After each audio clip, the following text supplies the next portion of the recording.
Hey everybody. I'm gonna kind of wait to let people get on here. I remembered that I hadn't done a video about what I think will happen in 2025. And I try to do a video like that every year. And sometimes I'm wrong about some things and sometimes I'm right about some things. I usually get quite a bit right, but sometimes it doesn't happen in the year that I think, and it happens like a year or two later. But I'm usually pretty good at predicting things.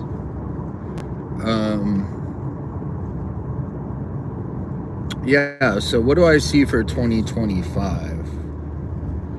I think, here's what I think. I think a big part of this year, and you can already see the beginnings of it, but a big part of this year is about implementing the new system. So that new system is, it's going to be the beast system eventually. It is the system that the Antichrist will use to rule. And the Antichrist, in order to rule, he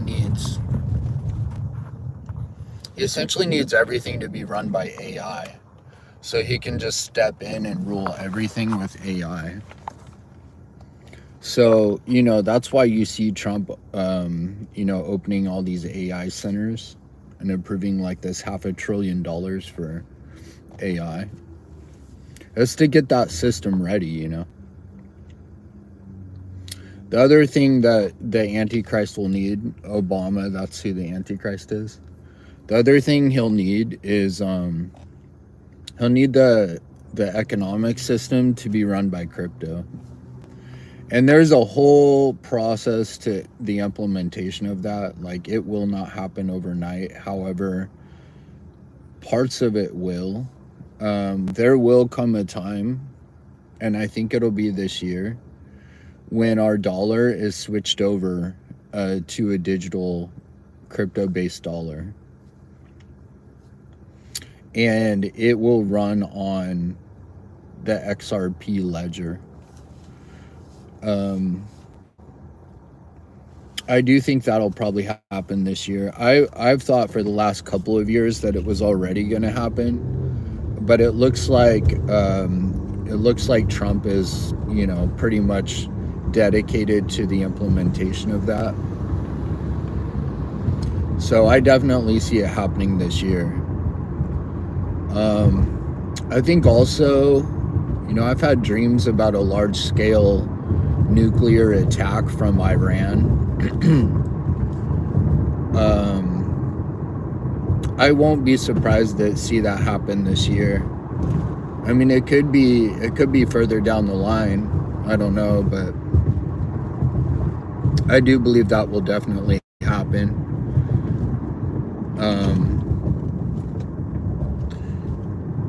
And I think, that can be used to create a more totalitarian state. It can be used to really clamp down on travel.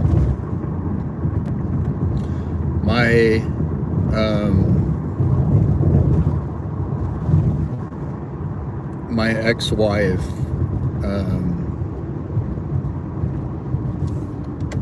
she had a dream that everyone's driver's licenses got taken away. She didn't see in the dream why they got taken away, but they all got taken away. Hi guys, let me say hi to some people. Let's see.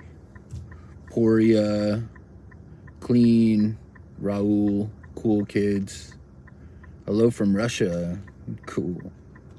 I want to visit Russia for sure. I think it'd be a cool place to visit. Hey, Yasin, Tyler. I'm just talking about things that things I believe will happen this year. So we talked about the implementation of AI. That system, here's the thing about it. Here's what needs to happen.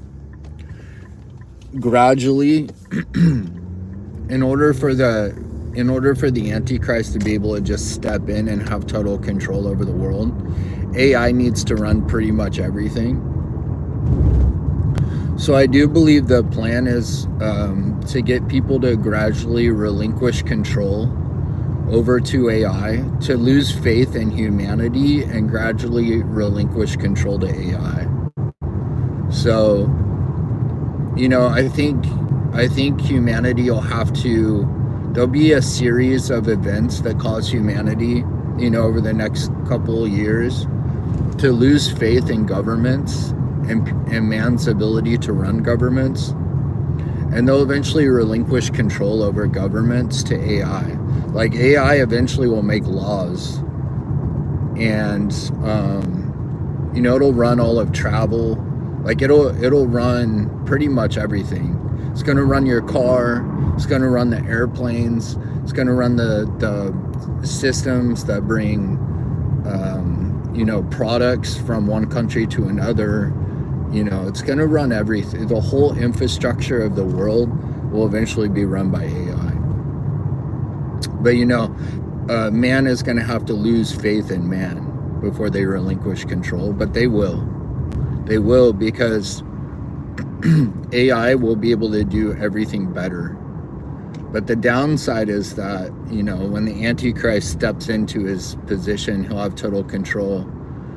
Utilizing AI. AI is the image of the beast. I have no doubt of that.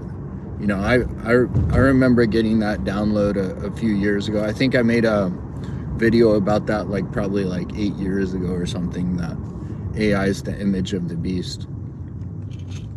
You know, because it's made in man's image, but it's not the part of man that has God. You know, it's the fleshly part of man. It's the carnal part of man. It's made in that part of man's image, you know. So it's the image of the beast.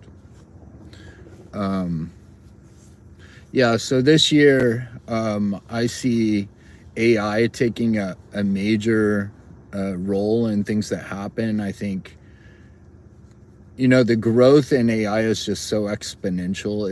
It's just gonna take people by total surprise. Like they'll be really surprised that their cell phone suddenly turns into a freaking AI device. You know, it will. Your cell phone is going to turn into an AI device. It's going to be like your little AI assistant. And people get real used to it real fast, and they won't know how they ever lived without it. You know, kind of like the technology that we have now. You don't know how you ever lived without it. It's going to be like that. So yeah, that's a big one I see for this year. Crypto taking over the financial system. I definitely see that happening this year. At least a large. There's going to happen in stages, but the first stage is going to happen this year. I do believe that. So we probably need a pretty big economic collapse.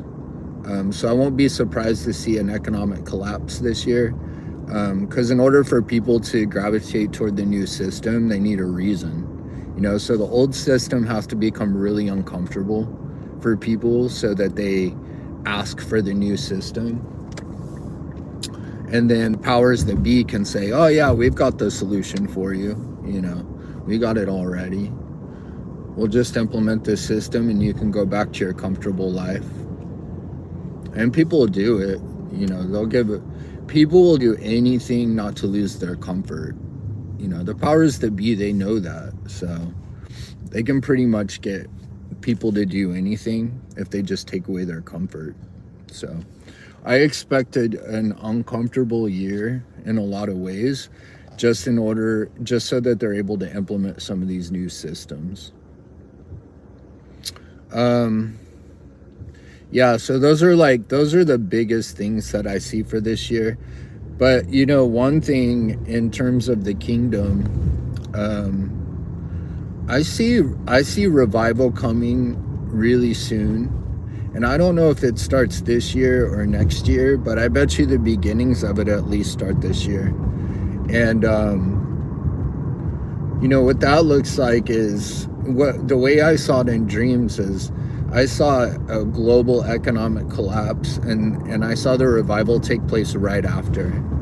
It was like when things got hard enough for people, they did turn to God. And then I saw stadiums all over the world completely filled with worshipers, and they were just worshiping God.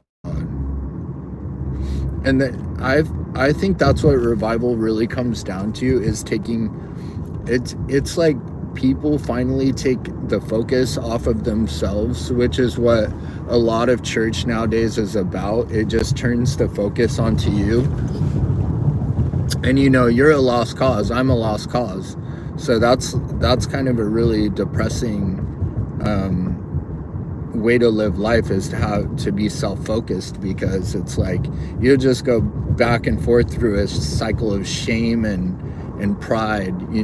Like, you'll do something right, you'll be proud, you'll do something wrong, you'll be ashamed, you'll go back and forth, and it's like, it's just a trap. But when revival comes, the focus is finally moved off of self and onto God, and that's where true worship takes place.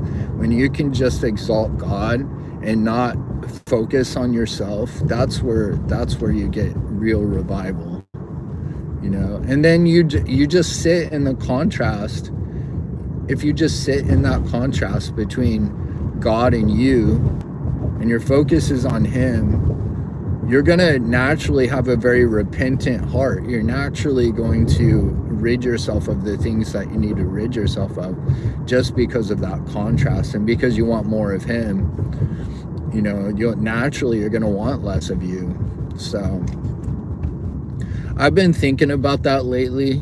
I've been thinking about, I used to go to this amazing worship service every week that happened at this house, and it was so intense. Sometimes people would walk in there and they would just fall to their knees. They would start crying, because the Holy Spirit was just so palpable there.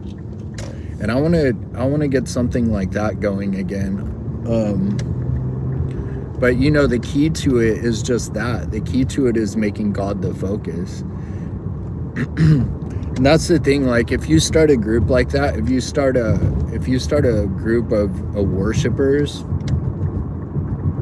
you're gonna feel probably underqualified to do that. Or if you do feel qualified to do that, you're lost in pride, because nobody's qualified, But we're qualified by Jesus, but we're not qualified in and of ourselves. So you're gonna feel probably unqualified to do something like that. But everyone is qualified to worship. If you create a group and your focus is just on God and worshiping God, everybody's qualified to do that.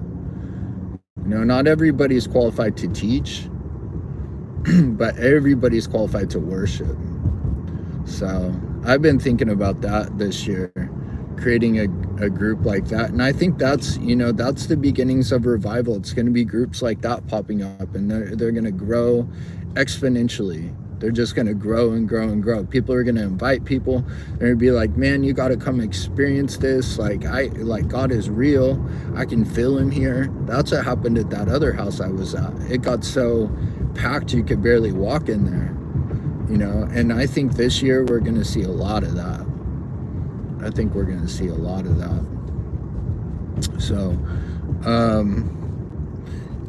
yeah, but you know what? In order for those things to happen, there's also a refining process. And I think a lot of us have been going through that refining process over the course of the last year or two, or more. I don't know. For me, it's been like 2 years of 2 years of just of God showing me how much I need Him. Of God showing me like where my sin takes me and like how desperately I need Him. That's been my last couple. I don't know how many of you have had a couple years like that, but that's been my couple years. But it's in preparation, because in order to be refined, you first have to understand your need for God, and you have to really want obedience in your life. You have to really want to obey, but you don't get to that point where you really want to obey until you've like seen where your sin takes you. Yeah, so I think this year, for those who have been in that place for the last couple years, I think this year is kind of a year of breakthrough. You know, where you start to relinquish control to God, and and revival in your own heart takes place. It has to take place in your own heart before you can send it out to others. So I do think this year the revival is going to start, but maybe it just starts in the individuals' hearts before it starts going out to others. I don't know, but I know revival's coming. I know it's coming. So anyway, I just pulled up to the mall. I gotta go meet my daughter. So I'll talk to you all soon. I love you. Just some thoughts for the year. I try to do a video every year about what I think's gonna happen this year, and I forgot to do one, so I just wanted to pop on here and do that. But God bless you all, and I'll see you soon. If not here, then in the air. Bye.